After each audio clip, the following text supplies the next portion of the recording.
श्री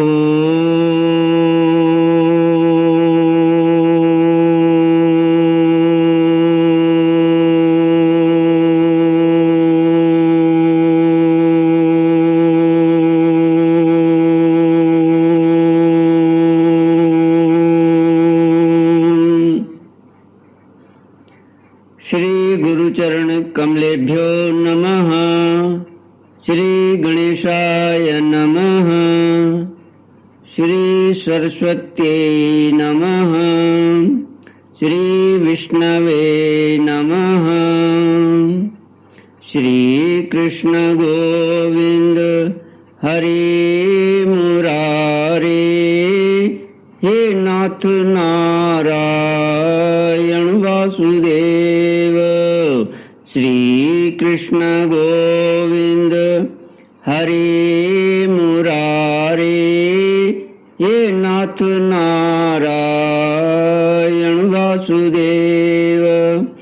हे नाथ नारायण वासुदेव। हे नाथ नारायण वासुदेव। हे नाथ नारायण वासुदेव। श्री कृष्ण गोविंद हरे मुरारे, हे नाथ नारायण वासुदेव। ओम नमो भगवते वासुदेवाय। ओम नमो भगवते वासुदेवाय। ओम नमो भगवते वासुदेवाय।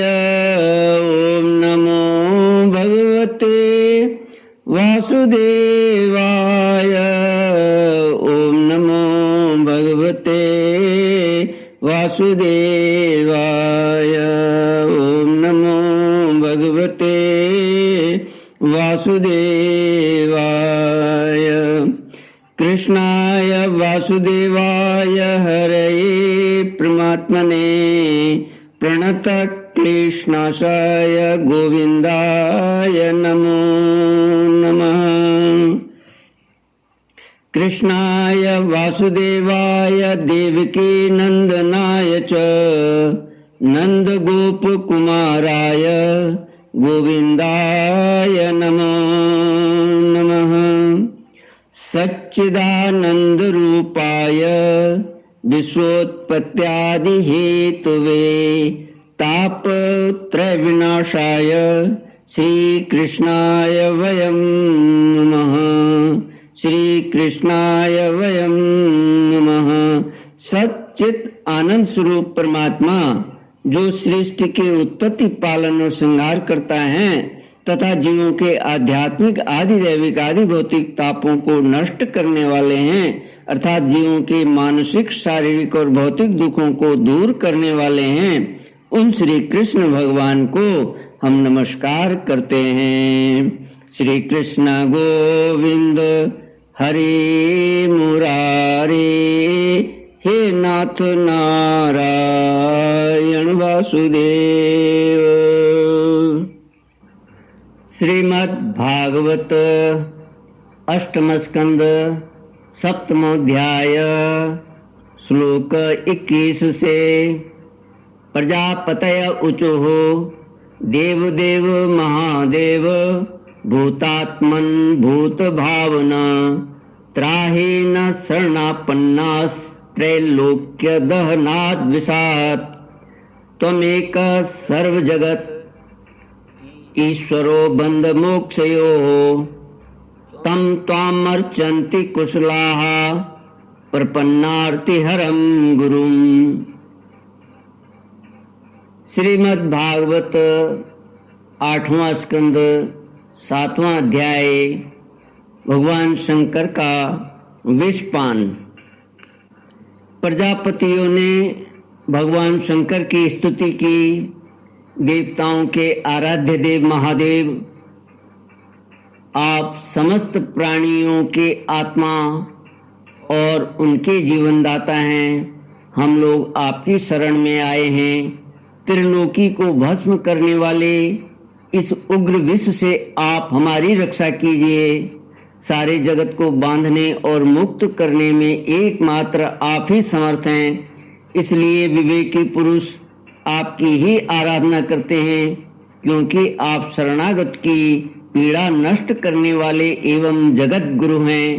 प्रभु, अपनी गुणमयी शक्ति से इस जगत की सृष्टि, स्थिति और प्रलय करने के लिए आप अनंत एक रस होने पर भी ब्रह्मा, विष्णु, शिव आदि नाम धारण कर लेते हैं। आप स्वयं प्रकाश हैं। इसका कारण यह है कि आप परम रहस्यमय ब्रह्म तत्व हैं।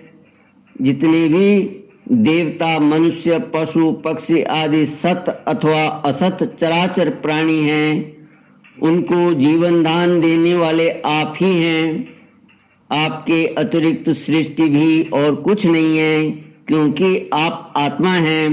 अनेक शक्तियों के द्वारा आप ही जगत रूप में भी प्रतीत हो रहे हैं, क्योंकि आप ईश्वर हैं, सर्वसमर्थ हैं। समस्त वेद आपसे ही प्रकट हुए हैं, इसलिए आप समस्त ज्ञानों के मूल स्रोत, स्वतः शुद्ध ज्ञान हैं। आप ही जगत के आदि कारण, महत्तत्व और त्रिविध अहंकार हैं, एवं आप ही प्राण, इंद्रिय, पंच महाभूत तथा शब्दादि विषयों के भिन्न भिन्न स्वभाव और उनके मूल कारण हैं। आप स्वयं ही प्राणियों की वृद्धि और ह्रास करने वाले काल हैं, उनका कल्याण करने वाले यज्ञ हैं एवं सत्य और मधुर वाणी हैं। धर्म भी आपका ही स्वरूप है। आप ही अ, ऊम इन तीनों अक्षरों से युक्त प्रणव हैं अथवा त्रिगुणात्मिका प्रकृति हैं, ऐसी वेदवादी महात्मा कहते हैं। सर्वदेव स्वरूप अग्नि आपका मुख है। तीनों लोकों के अभ्युदय करने वाले शंकर, यह पृथ्वी आपका चरण कमल है। आप अखिल देव स्वरूप हैं। यह काल आपकी गति है। दिशाएं कान हैं और वरुण रसनेन्द्रिय है। आकाश नाभि है, वायु श्वास है, सूर्य नेत्र हैं और जल वीर्य है। आपका अहंकार नीचे ऊंचे सभी जीवों का आश्रय है। चंद्रमा मन है और प्रभु स्वर्ग आपका सिर है। वेद स्वरूप भगवान, समुद्र आपकी कोख हैं, पर्वत हड्डियां हैं, सब प्रकार की औषधियां और घास आपके रोम हैं। गायत्री आदि छंद आपकी सातों धातुएं हैं और सभी प्रकार के धर्म आपके हृदय हैं। स्वामिन, सद्योजातादि 5 उपनिषद ही आपके तत्पुरुष, अघोर, सद्योजात, वामदेव और ईशान नामक 5 मुख हैं। उन्हीं के पदछेद से 38 कलात्मक मंत्र निकले हैं। आप जब समस्त प्रपंच से उपरत होकर अपने स्वरूप में स्थित हो जाते हैं, तब उसी स्थिति का नाम होता है शिव। वास्तव में वही स्वयं प्रकाश परमार्थ तत्व है। अधर्म की दंभ, लोभ आदि तरंगों में आपकी छाया है, जिनसे विविध प्रकार की सृष्टि होती है। वे सत्व, रज और तम आपकी 3 नेत्र हैं। प्रभु, गायत्री आदि छंद रूप सनातन वेद ही आपका विचार है, क्योंकि आप ही सांख्य और समस्त शास्त्रों के रूप में स्थित हैं और उनके कर्ता भी हैं। भगवान, आपका परम ज्योतिर्मय स्वरूप स्वयं ब्रह्म है। उसमें न तो रजोगुण, तमोगुण एवं सत्वगुण है और न किसी प्रकार का भेदभाव ही। आपके उस स्वरूप को सारे लोकपाल, यहाँ तक कि ब्रह्मा, विष्णु और देवराज इंद्र भी नहीं जान सकते। आपने कामदेव, दक्ष के यज्ञ, त्रिपुरासुर और कालकूट विष जिसको आप अभी अभी अवश्य ही पी जाएंगे और अनेक जीवद्रोही असुरों को नष्ट कर दिया है।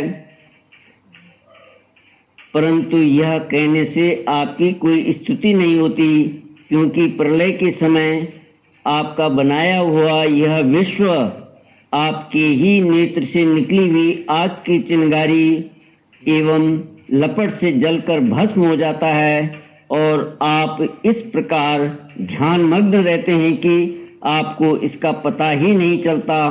जीवन मुक्त आत्माराम पुरुष अपने हृदय में आपके युगल चरणों का ध्यान करते रहते हैं तथा आप स्वयं भी निरंतर ज्ञान और तपस्या में ही लीन रहते हैं। फिर भी सती के साथ रहते देखकर जो आपको आसक्त एवं श्मशानवासी होने के कारण उग्र अथवा निष्ठुर बतलाते हैं, वे मूर्ख आपकी लीलाओं का रहस्य भला क्या जाने।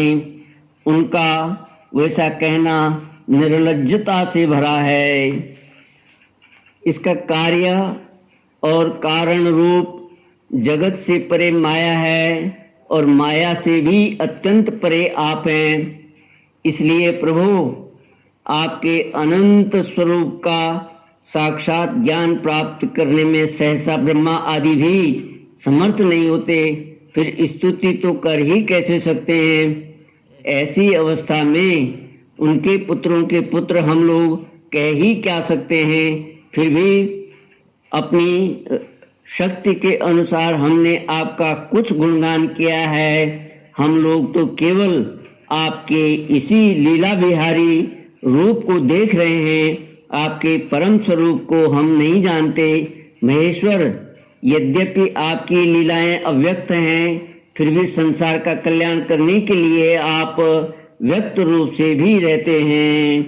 श्री कृष्ण गोविंद हरि मुरारी, हे नाथ नारायण वासुदेव।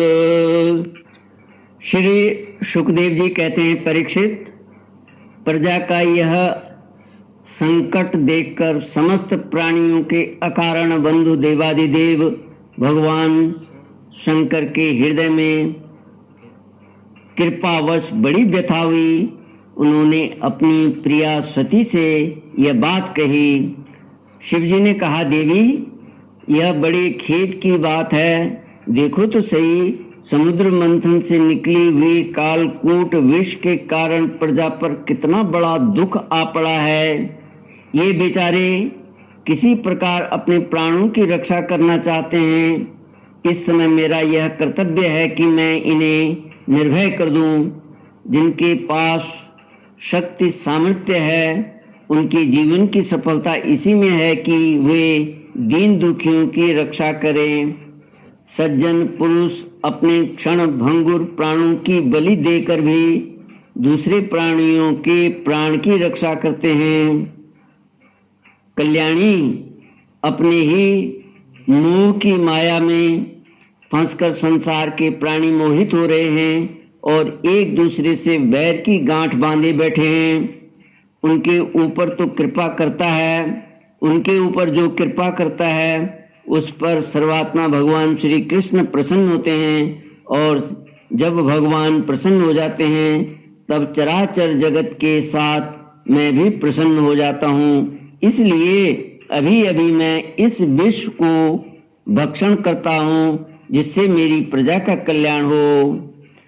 श्री सुखदेव जी कहते हैं, विश्व के जीवनदाता भगवान शंकर इस प्रकार सती देवी से प्रस्ताव करके उस विष को खाने के लिए तैयार हो गए। देवी तो उनका प्रभाव जानती ही थी। उन्होंने हृदय से इस बात का अनुमोदन किया। भगवान शंकर बड़े कृपालु हैं, उन्हीं की शक्ति से समस्त प्राणी जीवित रहते हैं। उन्होंने उस तीक्ष्ण हालाहल विष को अपनी हथेली पर उठाया और भक्षण कर गए। वह विष जल का पाप मल था। उसने शंकर जी पर भी अपना प्रभाव प्रकट कर दिया। उससे उनका कंठ नीला पड़ गया, परंतु वह तो प्रजा का कल्याण करने वाले भगवान शंकर के लिए भूषण रूप हो गया। परोपकारी सज्जन प्रायः प्रजा का दुख टालने के लिए स्वयं दुख झेला ही करते हैं, परंतु यह दुख नहीं है, यह तो सबके हृदय में विराजमान भगवान की परम आराधना है। देवादिदेव भगवान शंकर अब सबकी कामना पूर्ण करने वाले हैं। उनका यह कल्याणकारी अद्भुत कर्म सुनकर संपूर्ण प्रजा, दक्ष कन्या सती, ब्रह्मा जी और स्वयं भगवान विष्णु भी उनकी प्रशंसा करने लगे। जिस समय भगवान शंकर विषपान कर रहे थे, उस समय उनके हाथ से थोड़ा सा विष टपक पड़ा। उसे बिच्छू, सांप तथा अन्य विषैले जीवों ने एक विषैली औषधियों ने ग्रहण कर लिया। श्री कृष्ण गोविंद हरे मुरारे, हे नाथ नारायण वासुदेव। इति श्रीमद्भागवते महापुराणे पारमहंस्यां संगीतायां अष्टमस्कन्धे अमृतमंथने सप्तमोऽध्यायः। ॐ पूर्णमिदं पूर्णात् पूर्णमुदच्यते पूर्णस्य पूर्णमादाय पूर्णमेवावशिष्यते। ओम शांति शांति शांति। हरि ओम। श्री गुरुभ्यो नमः। हरि